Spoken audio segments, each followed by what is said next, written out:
亲爱的朋友们，欢迎来到微光夜读。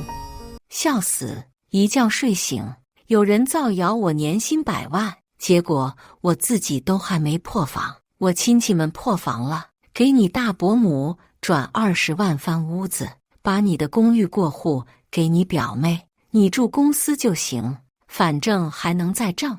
你堂哥想娶个小明星，也不要你给他买房了，买辆保时捷做彩礼就行。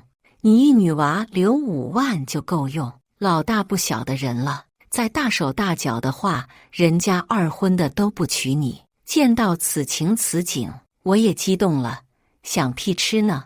一步到位，给你祖坟贴个瓷砖要不要？一个个土狗打饱嗝，咋都一嘴子屎味儿呢？接下来开始我们本期故事，记得点击订阅并开启小铃铛。8点，我关闭手机睡眠模式的时候，被弹跳的各种电话信息惊呆了，宿醉的头还有点疼。我匆匆洗漱，上了地铁才插上耳机，开始看留言。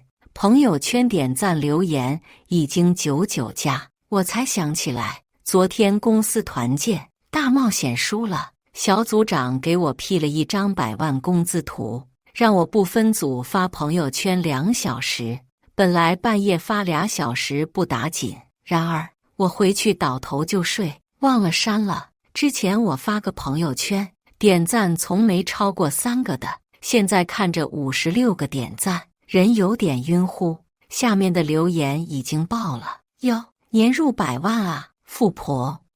我靠下情，狗富贵，分我1半，这算是比较好的。接下来就有奇葩的了，给我买块劳力士不过分吧？发我2000，否则我不信。还有在里面聊起来的，我没备注，这是初2、3班的谁呀？兄弟，这你都不知道？下情啊！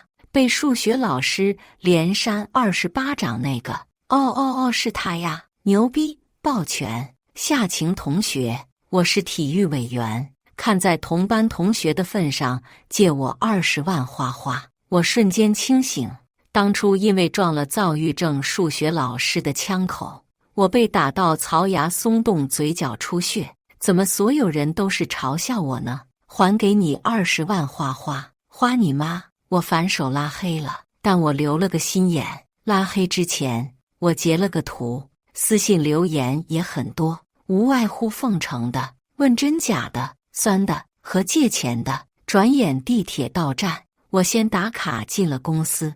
公司里的同事和我关系基本都还挺好的，每次团建喝酒之后的第2天，隔壁工位的小姐姐都会给我准备1瓶橙汁。他们问我，昨天那个朋友圈还没删呀，反响怎么样？我苦笑一声，别提了，手机给你，自己看吧。几个小姑娘本着八卦的心情接过我的手机，看着看着开始手按乳腺。我靠，这一个个都什么人啊？有病！晴姐，你别理他。哎，晴姐，你家里这么说你咋办嘞？我家里，我这才发现家族群早就炸开了。我嫌几个年纪大的亲戚天天转发垃圾视频太烦，一般都是折叠消息的。昨天半夜，有个亲戚把我的朋友圈截图发进了群里，之后语音就爆满了，大家都讲的方言，我识别不了全部，只能一个一个点开。大伯母，我说夏晴你怎么这么自私啊？挣这么多怎么不早说？你一个女娃留个5万不就够用了？大手大脚没人娶的。下面一群人附和，大伯甚至开始帮我分配资金。这样吧，你早上起来后给你大伯母转20万翻修老屋，再把你现在住的那套公寓过户给你表妹，你反正还能再挣，先住公司就行。看到这里，我已经开始卵巢囊肿了，一个个异想天开也就罢了，我母亲留给我的遗产他们也想动，难怪我爸这几年就不愿意和亲戚们来往了。我冷笑着继续看，大伯还在指点江山，至于你堂哥，也不要你给他买房了，他想娶个小明星，你给他买辆保时捷做彩礼就行。或听听，也不要你给他买房了，你丫的是不是还觉得自己蛮体贴的？之后小姑也出来说话了，她没要钱，她直接给我扔了个核弹。你也老大不小了，光挣钱没用。隔壁村老王家的老大刚离婚，有个儿子，你嫁过去都不用自己生，千言万语汇成一句李奶奶的。因为过于炸裂，槽多无口，我直接录了个屏，把他们的语气嘴脸原封不动地发给了闺蜜，分享每日炸裂。然后有气咱不能白受，我直接开始干废键盘。大伯母，我不早说，半夜还不够早，今晚钻你床底下冲着你笑够不够早？哟，大手大脚没人娶啊，这么严重？要不要上报联合国？大伯，你看看伯母还说我自私呢，你一家子只翻自己的屋子就不自私？要不咱们无私一点，我直接出点钱，一步到位，把家族的坟地一起贴个瓷砖怎么样？大伯你喜欢什么款式？打字太慢，我直接站起来发语音。天哪，我毕业后的公寓不是我妈的遗产吗？我妈的遗产我妹也要，她是没妈吗？小姑，你最近是不是哪里不好惹？大伯生气了，他怎么这么咒你呢？堂哥想娶明星啊，范冰冰还是刘亦菲？这么大的喜事，要不我在村口拉个横幅？保时捷好说，他拉没拉喜欢吗？镇上纸扎店里的新款，我给你买一打，再让店家送个镜子。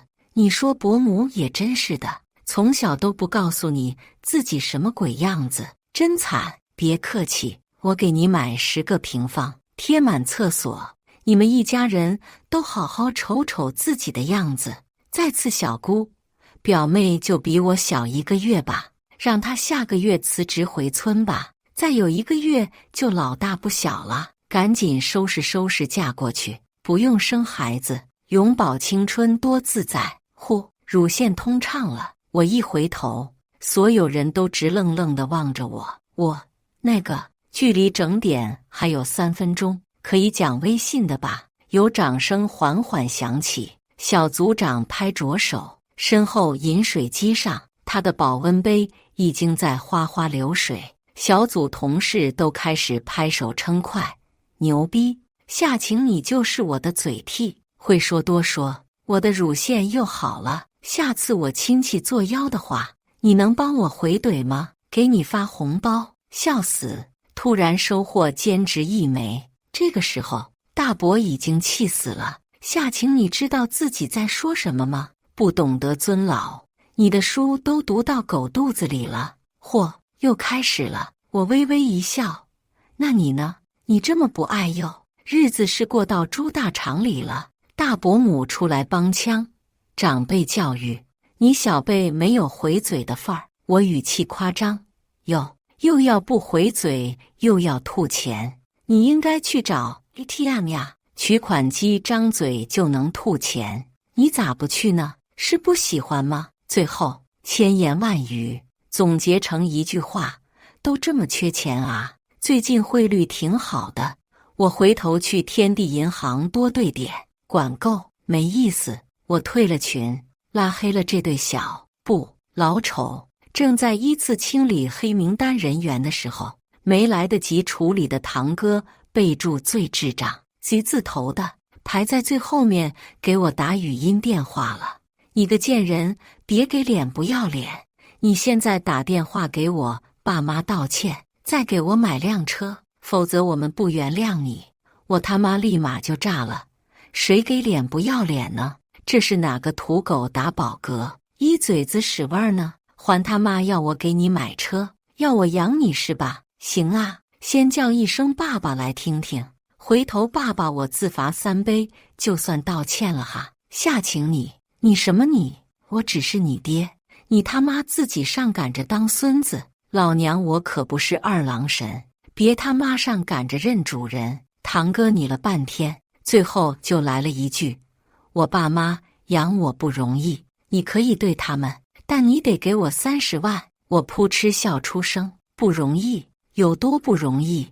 给你喂屎的时候还得叼朵花，屎上雕花，确实不容易。我改天给他们送一套模具吧，一体成型，方便。下情我特么，后面器官含量极大。我把手机拿远，叹了口气，别人家都是吃啥补啥，你倒好，缺啥提啥。算了，你不配和我对骂，我都已经上王者了，你还在这儿啊巴啊巴呢，没意思。报2个班再来找我吧。然后挂了。有同事已经捂着肚子录了音，代骂挣钱也不是不行。我到最后才拉黑小姑。奇怪的是，一向活跃的她一直没给我发信息。卧槽，她不会真去找大伯理论了吧？笑死我了！这一遭下来，同事们已经神清气爽，干劲儿十足。就在这时，电话号黑名单的漏网之鱼，大伯给我打来了电话。卧槽！看着大家期待的表情，突然有点兴奋了，是怎么回事？我按了接听，开了免提。大伯永远用一副我为你好，教育你就该受着的口吻和我说话。小晴啊，你发点小脾气，我们长辈也不真的计较，但你已经快30了，女人过了30就不值钱了。嚯！我笑了。那大伯啊，当初大伯母应该很值钱啊，多少钱1斤啊？上秤之前去皮了没？什么去皮？小孩子别给我油嘴滑舌，你长得也不好看，性格也不好，就你这样子还挑3拣4的。人贵在有自知之明，眼光不要太高。哟，刚才不还说我不小了吗？怎么又说我是小孩子了？没等他回答，我继续说，这话你应该和你自己的儿子也说说，怎么30多了还没媳妇呢？人啊，要有自知之明，向自己的亲妈学学，别挑。你所有人吵不过我的时候就开始这个语气，反正女人总归要结婚生孩子的，年纪到了就该一步到位了。我认识一个，我直接打断他，你说的对，就像人总归要死的，我干脆一步到位。大伯急了，不许再提祖坟。扑哧，眼见他想说的话题一直引不出来，大伯不装了，他摊牌了，反正别的我不管，我给你找了个不错的小伙子，隔壁村的，家里有钱，你要么最近回来相亲结婚，要么你不结婚的话，你占着家族的房子，手里的钱不用在家族也不对，那你就把你的钱交出来，先给你哥娶媳妇用，不给你哥买房也行，那你家宅基地以后就给你哥盖房吧。原来是为这个，公司所有的人都看到，我的脸上绽放出无比明媚的笑容。我语气诚恳，大伯，不是我说你啊，你们这些父母就是肤浅，这么爱自己的宝贝儿子，怎么能只顾这辈子呢？作为妹妹，我给他下辈子也做好打算，你放心，我这就去纸扎店，车子房子都来2套，马要不要来2匹？元宝我给他买最大的，放心，我不会像你们一样抠门，我买面额最大的纸钞给他烧，我不会一张一张的烧，我一捆一捆的烧怎么样？听筒里传来一阵破碎的杂音，含糊不清的脏话夹杂着跺脚踹东西的声响。等我酣畅淋漓地挂了电话，工作时间已经开始了5分钟，但没有人在意这些，所有人都神清气爽。小组长给我倒了杯水，拍拍我的肩，当时让你大冒险发图是我的不对，今天你随意，反正工作怎么都做不完的。临近周5，这句让我不用加班的话很是实在。有同事下班后给我发了小红包，让我以后必要的时候把嘴借他一用。于是我准备周末买个超大杯奶茶，在被窝里美滋滋地看电影。结果谁成想，老子的被窝被不明物种占了。我回来的时候，最先发现的不对劲是进屋后我拖还没了。我愣了愣，当时就打开手机，先按好了110。但往卧室走的时候，我在门口发现了碎薯片，我顿时冷笑一声。能猜到我的门锁密码是我的生日。从小赖床，喜欢一边看电视一边嚼薯片。家里人最近还提到了我的房子，除了我那个睿智表妹王亚梦，没有第二个人。她在他妈的撺掇下，居然直接上门抢房子了。我顿时怒火中烧。此时卧室门紧闭，我思索片刻，决定先把房产证随身带着一阵子。我的房产证一直被我放在鞋柜的暗格里，很庆幸没在卧室。我掏出来放进包里后，用手机开始录视频。家人们怎么办？我的房子疑似被人入室抢劫了。哎，也怪我，把门锁密码设的自己的生日，知道我证件和认识我的都有可能开我的门。你们看，这里有被人翻乱过的痕迹，这里还有这里。一通操作之后，我怀着害怕的心情猛然打开了卧室门。我的卧室很小，打开门就是床。王亚梦正躺在我的被窝里，吃着薯片，对着电视傻笑。碎薯片弄了一床，我靠！下一秒，我以迅雷不及掩耳之势，迅速扯开了被子。呵，果然，王亚梦只穿着裤衩，在我的被窝里骚得飞起。与此同时，王亚梦也终于反应了过来，她一声尖叫，就想扯过被子，但被子已经被我扔出去老远，她只能用薯片袋子护住自己。靠，夏晴，你有病吧？我一耳光就扇她脸上了。有病的是你吧？你妈生你的时候忘了生嘴，拿菊花充数了。王亚梦捂着脸，不敢置信，你居然敢打我！视频还在录制。我一声冷笑，把房产证掏出来，对着他的脸。这是我的房子，你知道擅闯民宅甚至入室抢劫怎么判吗？他对着房产证愣了愣，很快面色狰狞。什么你的我的，不都是一个家族的人吗？我妈说了，你年薪100万，你的房子给我刚刚好，你滚回公司住不行吗？反正你还能再挣。我突然笑了。所以王亚梦，你是承认了你要抢我的房子是吗？王亚梦下意识脱口而出，是啊，随即意识到了什么，他伸手过来抢我的手机。贱人，你竟然敢录像！我点击了录制结束，锁了屏，也就2秒的功夫，视频已经自动备份到了云端。而他砸坏我的手机需要5秒。从前爸妈性格良善，让我少惹事，我这个小表妹一直以为我很好欺负。而此刻，在我的房子里对付一个非法闯入的人，都准备好了吗？我笑了笑，一把薅过他的头发，往门框上砸过去。砰！这么多年给你脸了是吧？你不应该叫王亚梦，应该叫做梦王。小样，长得这么丑，想的倒是挺美呢。吼，还想占我的房子？你爸死后，你妈在娘家过太舒服了是吧？啊，一口一个女娃，怎么着？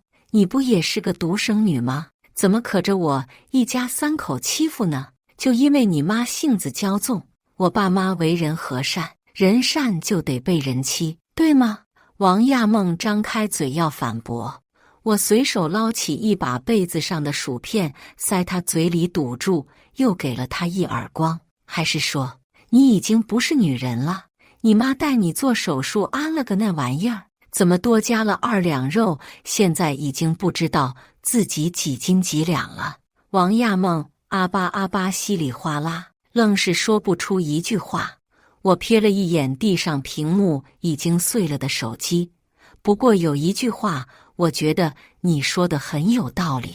王亚梦睁大眼，你说的对，都是一个家族的人，分什么你我？所以你一定不介意我把刚才的视频回村里挨个传播的，对不对？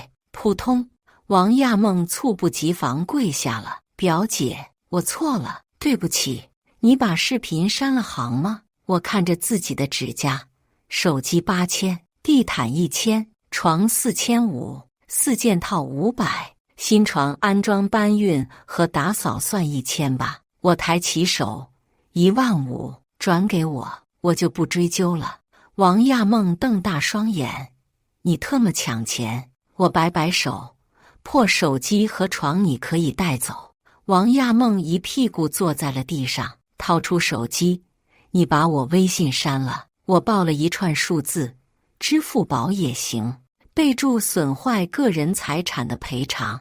他把上个月工资和双11储备金一共转给我8000后，不干了，你先删视频，行吧？我摆摆手，从床头柜掏出备用手机，那我先报警好了。也不知道入室抢劫加15000损失要判几年。我给王亚梦想抢手机，手伸到一半又缩了回去，眼里已经带上泪花。你等会儿，我开个网贷。我暴毙等着他，他按一下瞪我一眼，按一下瞪我一眼，等终于赚够数，他穿好衣服站起来，能放我走了吗？我撇撇嘴，他又炸了。夏晴，你不要得寸进尺。我笑了，我是说这个旧床你可以带走了。他愣了愣，一跺脚，不要了，行吧？我转头改了密码，给旧家具市场约了上门回收，回收费算额外精神和时间损失费，然后下单新手机。去家具市场挑了个秒送秒安装的新大床和长绒棉4件套。背心也换了新的，又预约了家政阿姨上门打扫，最后买了一大桶次氯酸回来消毒。哎呀，浪费了我一天，还是有点不爽呢。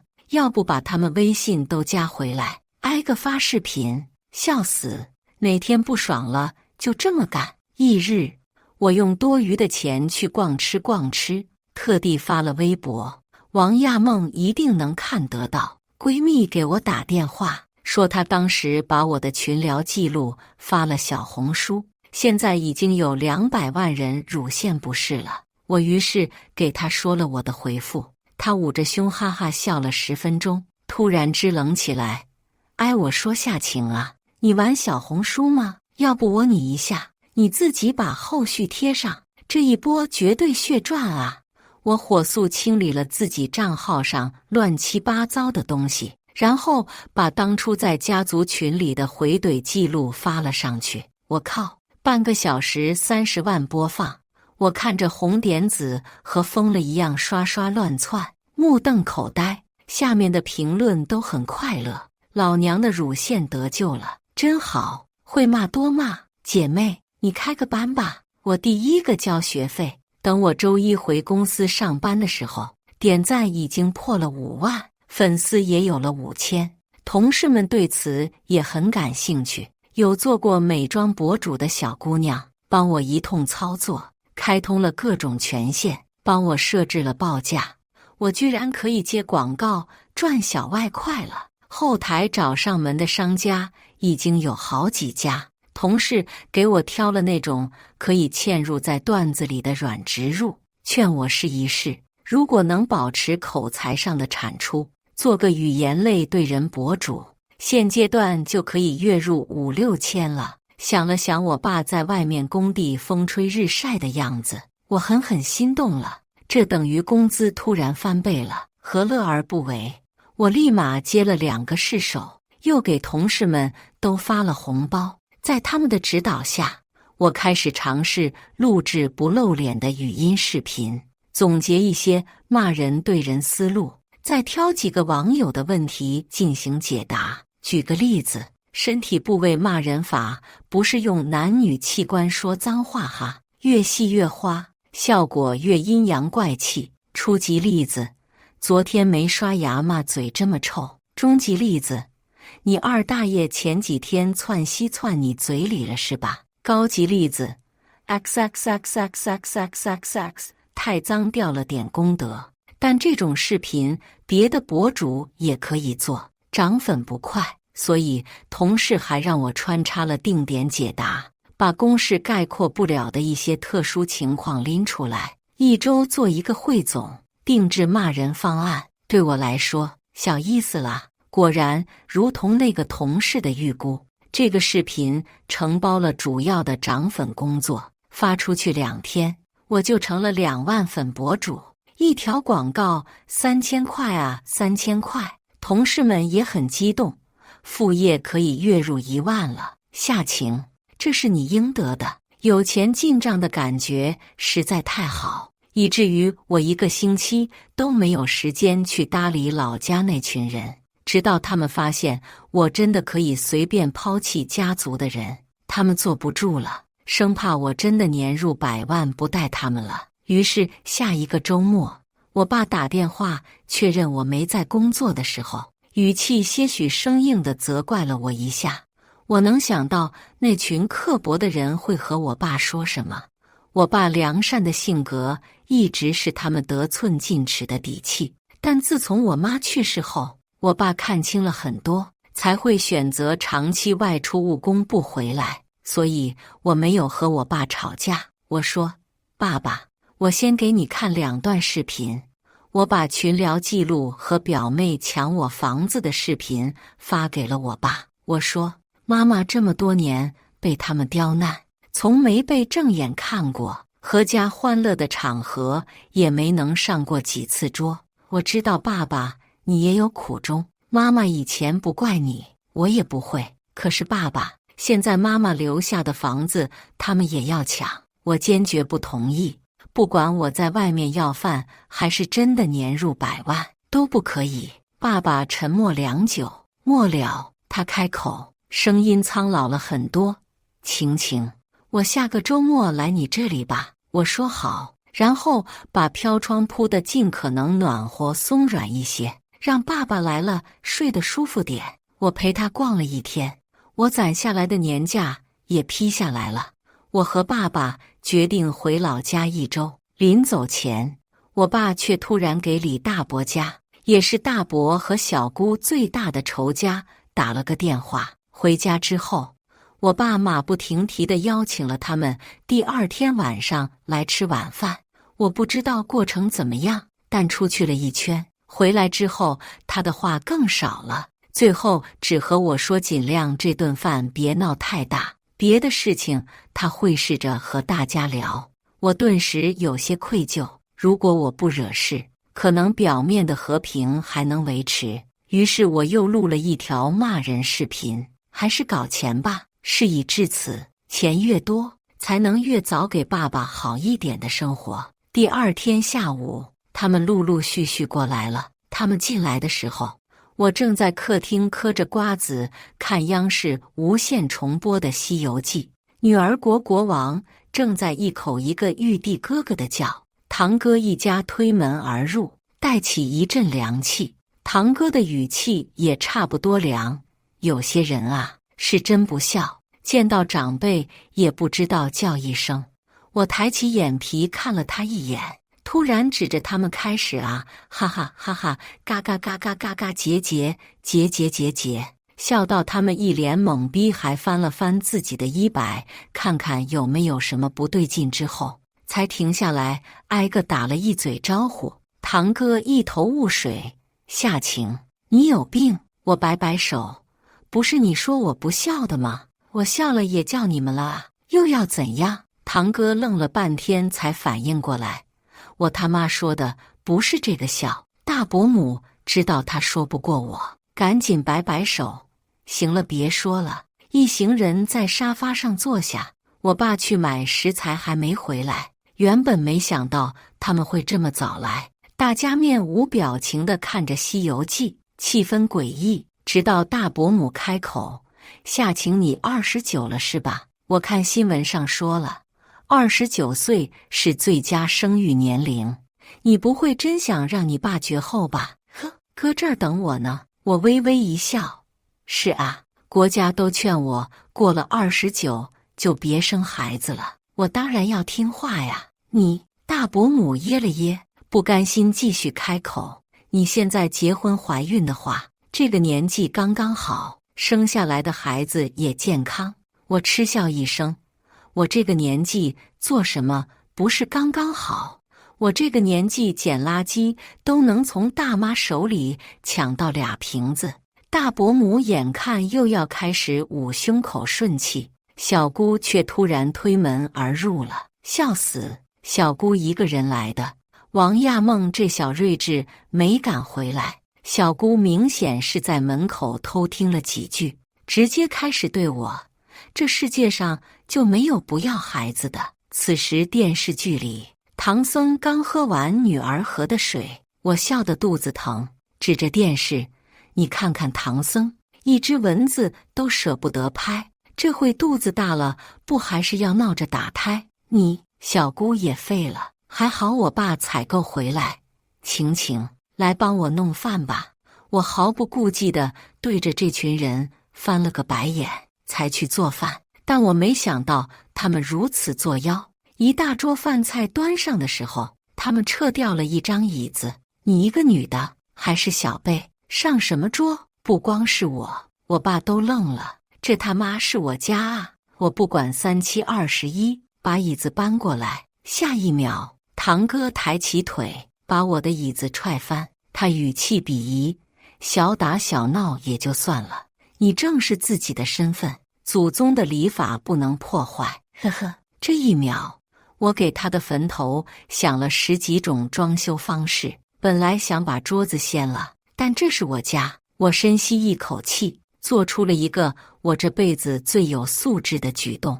我徒手拿起猪蹄子，直接咬了一口，然后是鸡汤。我撕下鸡腿来1块，完整的鱼来1筷子，大闸蟹直接扒开壳，一只嗦了一口。最后，我舔了2口手上的汤汁，随手抹在大伯母的餐巾纸上，一起吃啊！嗦一口不，伯母啊的一声尖叫，大伯冲上来就要打我，啪！一切突然归于静止。我爸手里的酒掉在了地上，他面无表情，我却知道这才是他暴风雨的前兆。我妈不被允许上桌的事，一直是他心里的一根刺。我听到他问大伯，不是已经谈好了吗？我虽然不知道他们在说什么，却知道一定是谈崩了，因为大伯说，可是你一个儿子都没有的人，按规矩你的宅基地当然要还给家族。我爸又抽了一宿烟，我什么也没说，他在门外抽，我在门里剪视频。脱离家族这种事，对于一个中年男人来说本来就很难，早就看清，只不过这次是彻底失望而已。之后我爸顶着乌黑的眼圈干了票大的，他带着一沓本本去找了村里的李大伯，就是我提到过的家族最大的仇人。李大伯家的儿媳妇早年被大伯母欺负过，2家的田地挨着，大伯母就故意越界，还把农药打进了他家地里。李家媳妇找伯母评理，被他甩了一耳光。他们天天张口闭口觉得儿媳妇是外人，而李家是怎么做的呢？家里一大一小2大老爷们儿扛着2根棍子，哐哐上门就是一顿砸。大伯也挨了2大笔兜，又打不过人家。大伯母当时天天哭天喊地说没天理了，说李家被狐狸精蛊惑了。而大伯家田地的另一侧挨着的是我家田地。此刻我爸掏出各种本子，问李大伯，之前的价格还要吗？我可以再降。我这才明白我爸要干什么。他以几乎白送的价格把家里的地场租给了李大伯，还有宅基地。李大伯家养羊，我爸直接把宅基地当羊圈一起交易给了他。走之前，我爸意味不明地说，遇到什么事你该怎么做就怎么做，不用顾忌我，我就是软弱了一辈子，才在老家都待不下去。李大伯立马回以了然的神色。下午的事，我怀疑是李大伯故意的暴打。大伯母去浇地，发现李家人一起在原本我家的田地上耕作，现在他家地被2面夹击，农药洋洋洒洒地飘向大伯家的农作物。伯母立马不干了，叉着腰往分界处一站：“你们不能过线。”李家儿媳妇神色为难：“可是你这样站的话，我田埂的2排叶子就没法打药了。”大伯母不管不顾：“反正我今天就站在这里了，有本事你打我啊！”大有一副李家人碰他一下，今天就死在这儿的架势。就在这时，李家儿子慢悠悠地说了一句话，他说：“我们可不打你，留给你自家儿子慢慢打吧。”大伯母当时就摇摇欲坠，脸色煞白，仿佛堂哥当场真的打了他的耳光一样。家丑不外扬，但是可以吵架的时候被别人传扬。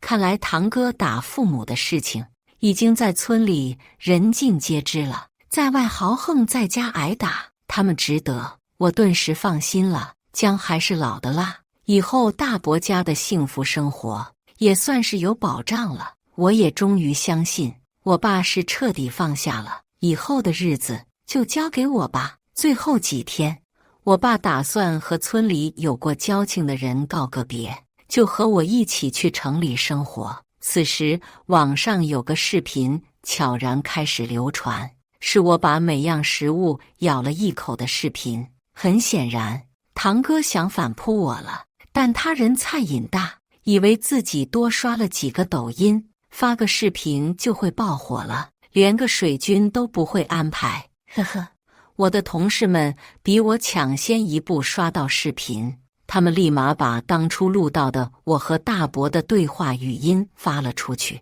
当然，诱了我快要10万粉了，惶恐。网友发现我的确不光是骂人，3次元里对付人也是丝毫不含糊的。网友说以后我就是他们的乳腺药了，而网友们的人肉能力果然超群。半夜，某网友给我发了一个约屁社交平台的链接，我还以为是骚扰消息，一点开，嚯，这个穿着女仆装的不是我堂哥吗？卧槽，他是0，玩得真花。我还没看完，这个网友又急匆匆发给我一条：“你这几天怕是有危险。”链接是表妹王亚梦的小号，她在小号里说：“我就要身败名裂，永远留在隔壁村里做2婚男的老婆了。”我顿时惊出一身汗，这不是小事。我把这2条内容立马给我爸看了，向来好脾气的一个人，头一回掀了桌子。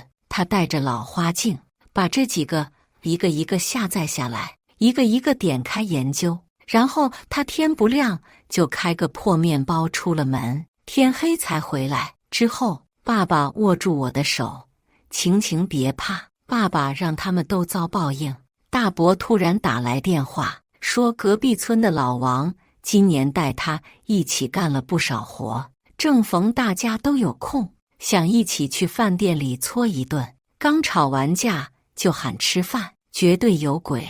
我爸神色柔和地答应下来，转头打开衣橱，从最深处掏出一个很大的邮差包，他往里面放了2段麻绳、一把刀、一把斧子，很多没有字迹的小瓶子，几块白布，还给了我一把小小的刀。爸爸说：“其实不应该带你去，可如果不一次性解决，我们防不住案件。”他说：“晴晴，不要怕，爸爸一定会保护你。”我也眼神坚定地点头。饭店的规格比想象的还要大，大伯和老王这次下了血本，点了一个带花园、棋牌室和2个床位包厢的大厅。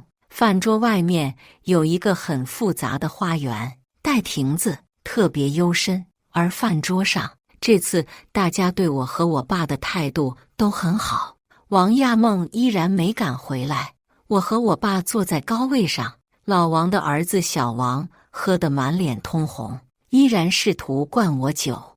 我用我爸教的一些酒局文化小漏洞，加上提前喝过解酒的饮料，不紧不慢地对付着，脸慢慢红起来。我说话开始语无伦次，几个人无声地交换了一下眼神。好戏开始，我怀疑这个主意是王亚梦出的，因为就如同很多古代狗血小说一样，他们让我和小王一起出门醒酒，有点过于昭然若揭。我笑了笑，说上个厕所，从小包里掏出一块布，撒上一些我爸给我的小瓶子里的东西，放进口袋，一个角露在外面，方便瞬间拉出来使用。我陪着小王走到花园深处，听他一个接着一个牛逼的吹。走到亭子那里时，他突然一把拉住我，就开始扯我的衣服。晴晴，做我媳妇吧，你大伯家已经收了我3万的好处费，过了今晚，你就是我的人。一边说，他一边撕我的裤子。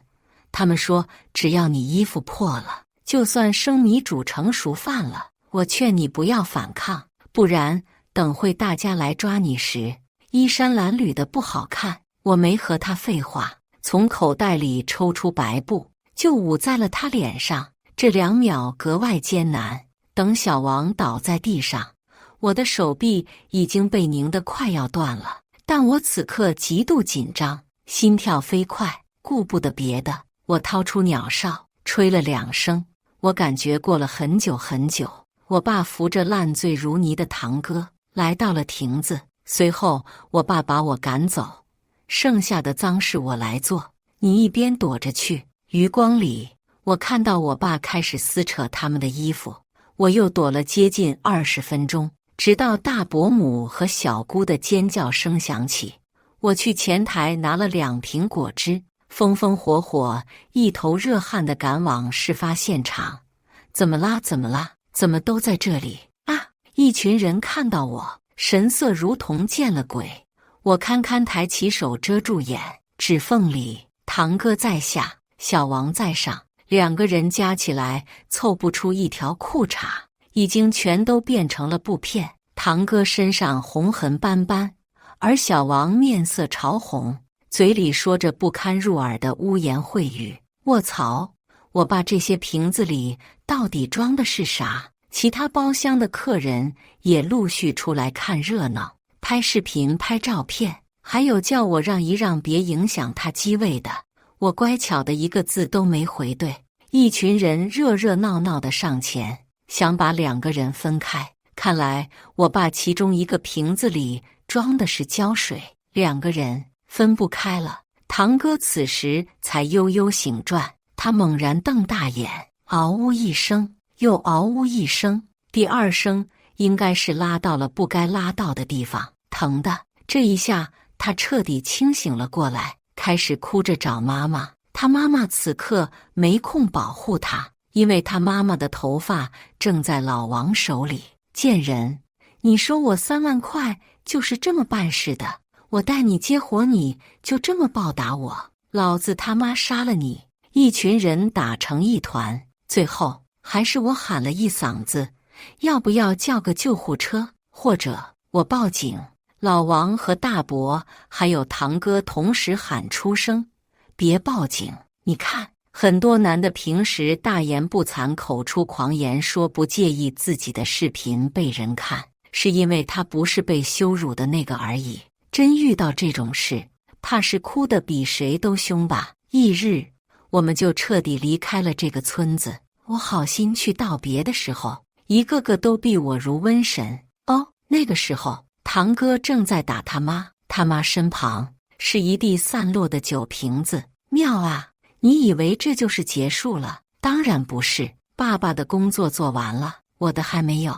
我用最近积攒出来的剪视频经验，给堂哥剪了一条绝美的 CP cut， 反正他是0，肯定很喜欢，对吗？男人就喜欢口是心非，明明很爽还不承认，装给谁看呢？堂哥果然很害羞，他激动地说将来要砍死我。